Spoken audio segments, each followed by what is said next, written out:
Okay, I wanted to do let me just check to see what the audio is doing. What audio am I actually connected to?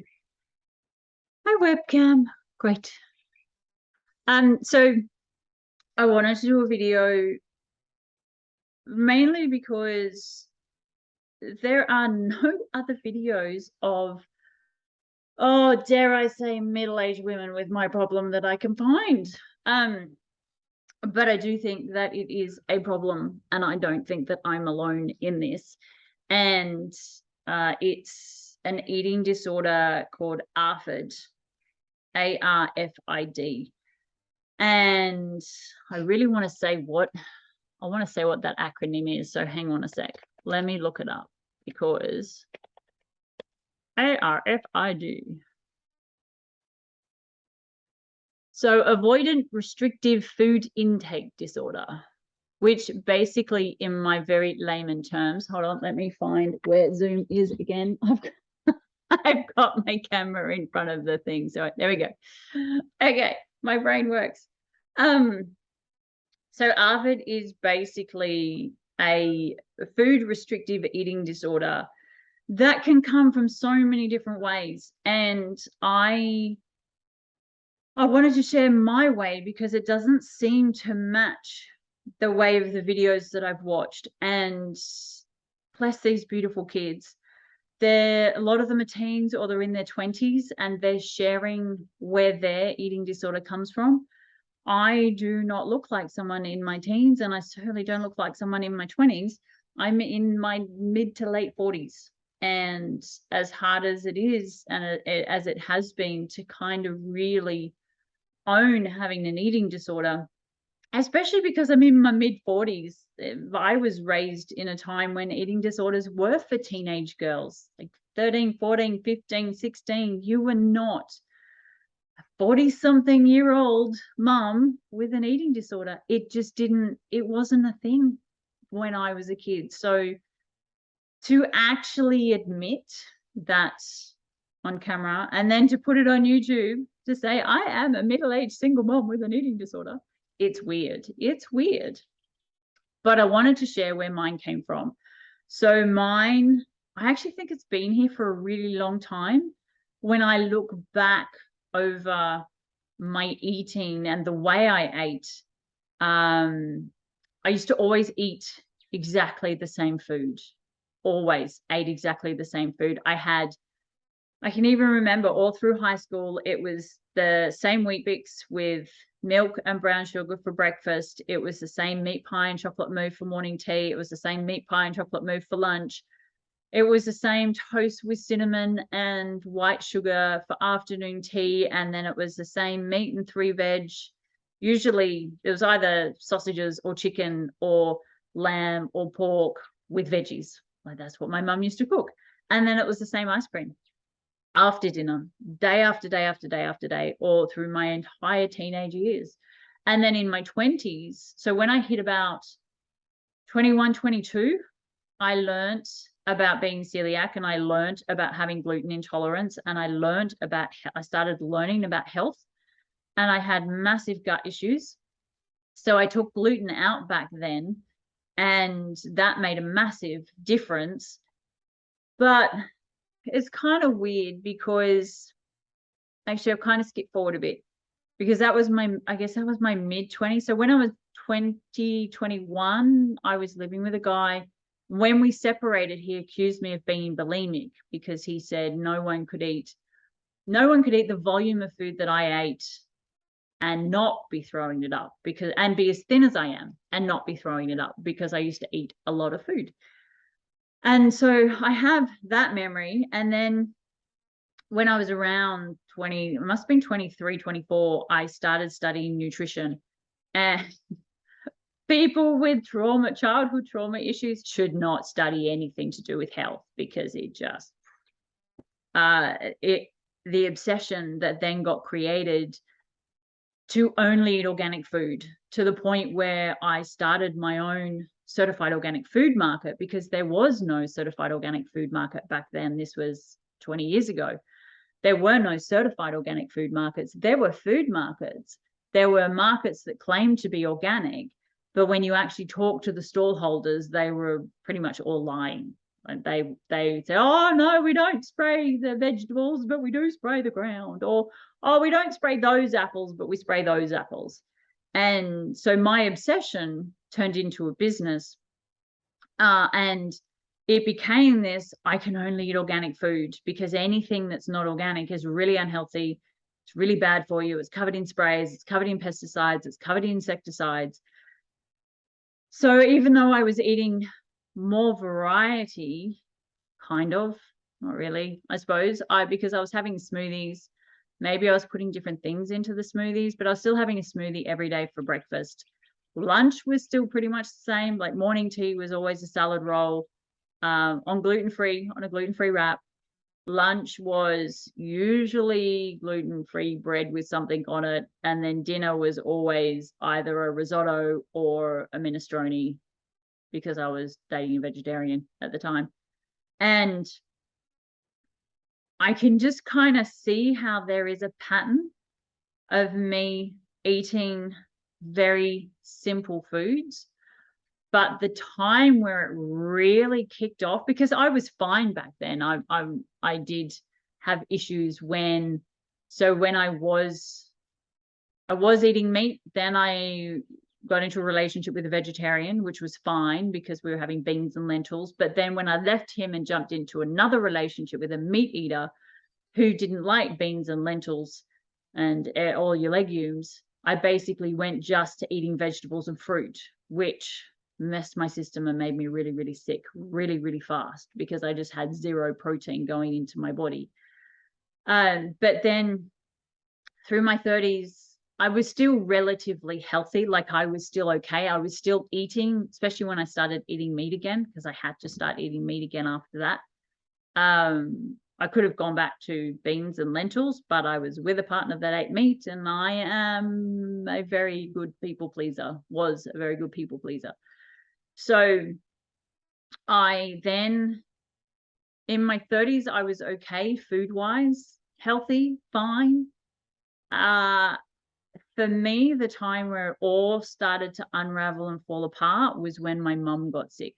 So for me, it was grief, trauma, stress, because when my mum got sick, she got diagnosed when my daughter was about 4 months old, that she was meant to pass away within the year. So, well, before the end of the year, and this diagnosis, I think, came in February.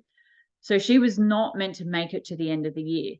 And that started my panic and my fear around death and around eating and around food, and trying to make sure that I only ever put food into my body that wasn't going to kill me. Basically, that was what I was striving for. And so as you can see, I have all of these books, but down the bottom, there's a whole pile. Like down here, there's some of them. There's more on the other side. They're all not diet related, because for me, like, anorexia is all about losing weight. For me, it wasn't about losing weight. It wasn't about image. I've never had an issue with my image. I've never felt, if anything, I felt like I was too skinny, not too fat. For me, it was a fear of, it was a fear of food. It was a fear of the food, still is a fear of the food being unhealthy and potentially killing me because of cancer. My mum got liver cancer. She was an alcoholic, didn't help the situation.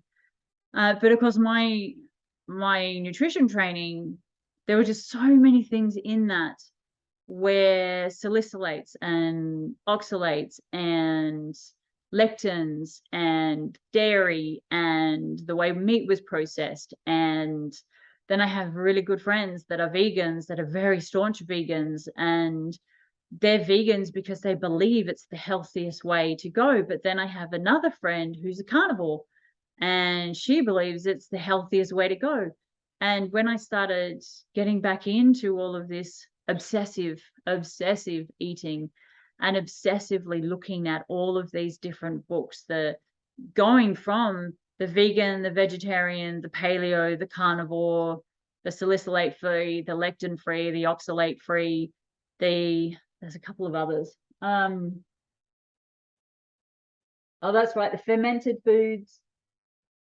Oh, the plant-based foods, so the whole foods, trying to put it all together.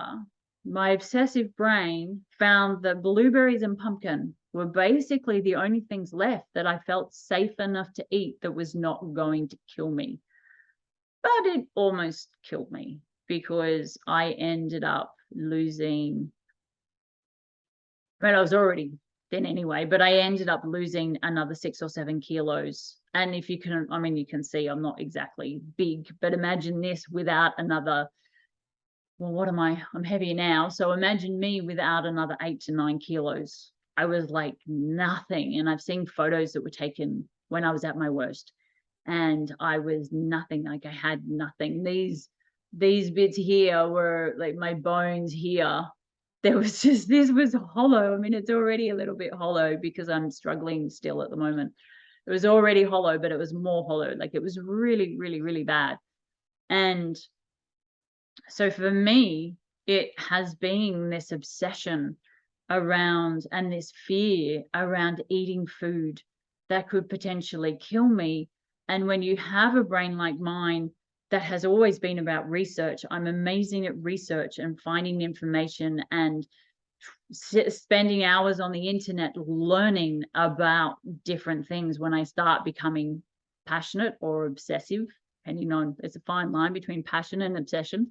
But when I go through that and I spent hours and I read books and I bought books and I watched videos, and I really did get to a point, and I still am at a point where I just feel like I can't eat anything because it's all going to give me cancer. It's all going to kill me. And that is kind of where I come from in this. I'm a little bit better now because I am eating foods that I feel like, I'm eating foods that I feel like I can eat because they're easy to make, but I'm having reactions to them. And that's also the other, I think what I read online when I was researching some of this is, for some people, it does come from food restriction. Like the obsession comes because it started with having to restrict. So I still don't know if I'm celiac because I've never had the test. I will never go under a knife or a camera or anesthetic to have a test to tell me if I can or can't eat a food. I think it's ridiculous. That's just my personal opinion. Not everybody has to have the same opinion, and I understand not everybody has, so you don't need to troll me and get aggressive with me. But I just know that if I eat a certain food and I react to it, then I know I'm having a problem with it. And I started reacting to a lot of foods. It wasn't just gluten. It was gluten, it was dairy, rice, tomatoes, nutritional yeast. So this whole range of foods. But then in my research, as I found, the issue isn't always necessarily the food. The issue can be the microbiome in the gut that isn't formed enough to actually digest the food properly. And so it rots and it ferments in your system, and then it can cause gut issues. Not a doctor, not a dietitian. Don't shoot me about that. That is just what I have found and I have chosen to believe. You don't have to believe the same thing. If you want to go and get tested to tell you that you are celiac because you need to know, that's fine. I don't have a problem with other people doing it. I think it is ridiculous for me to do it. And I also think I think there are some people that do need to get the testing, but I also think that is over marketed as a solution to a problem. And I disagree with that. I think it's over marketed, and I think it's over pushed by the medical industry. But again, that's my opinion. I should probably cut this out, but I'm not going to, because I'm allowed to have my opinion. And I'm sure somebody is going to punish me for it. Because again, that's also where this eating disorder comes from, is this pattern of punishment. of spending my life being punished for, one, just being me. I was deeply punished when I was growing up for being me. But punishment is this massive fear that if I do something and I fail at it, meaning if I eat food and I have a reaction, it means that I failed at eating that food, therefore I should punish myself. And that's the pattern. I do something, I fail, therefore I have to punish myself for it. So I do. I think I can hear voices. Maybe they might be outside. So I have no idea how to unravel this. I have no idea how to find safety in food, how to find safety in eating food, how to find safety in eating different types of foods. For me, it's not sensory. I don't have an issue eating something because it doesn't feel right. It's not a taste thing for me.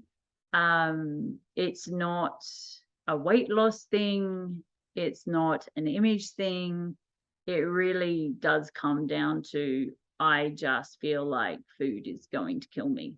And I do know that I have this memory when I was a teenager and my mum was drunk one night and I got either a piece of lamb or a piece of chicken, some kind of meat.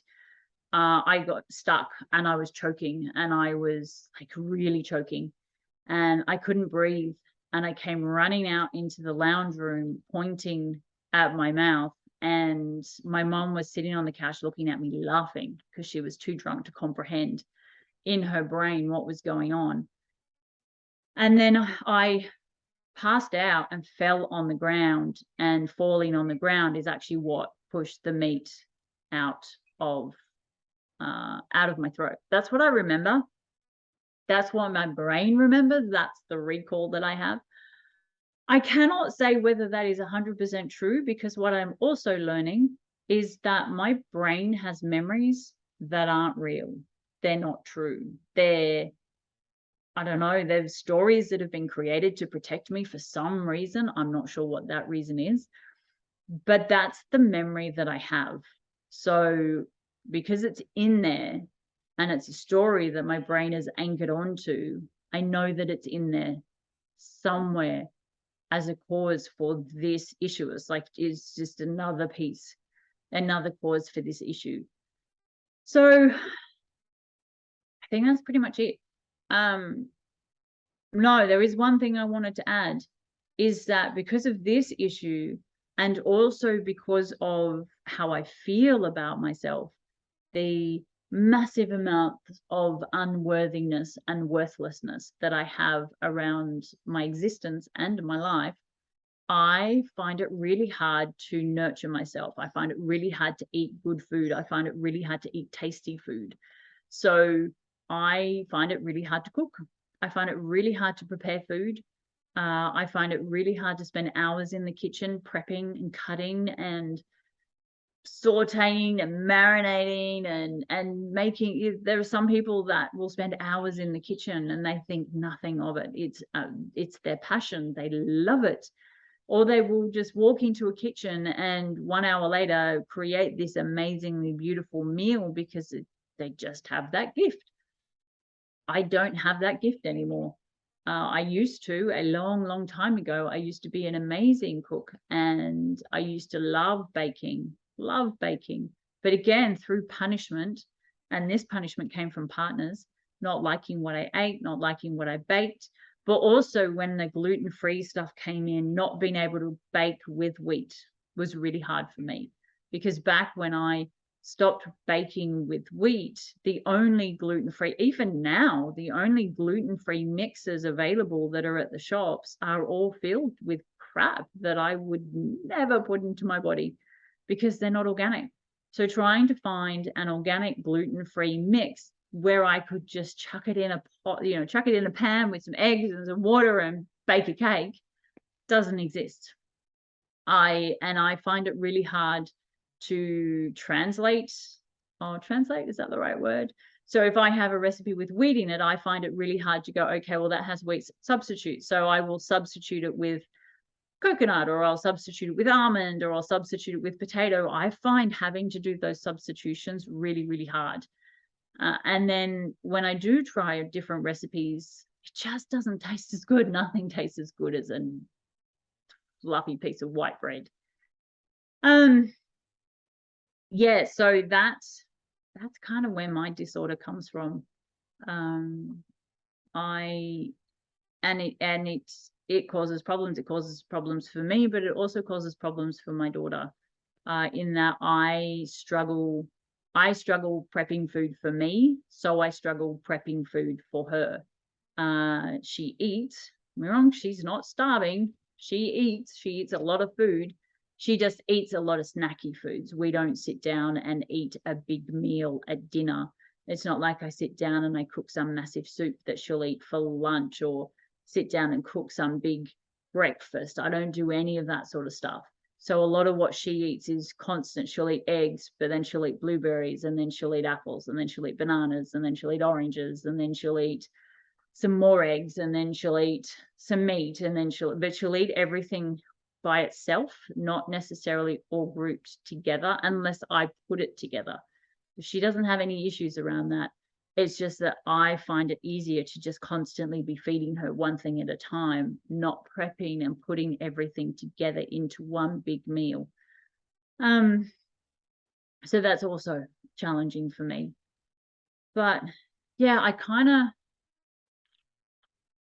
think that's it.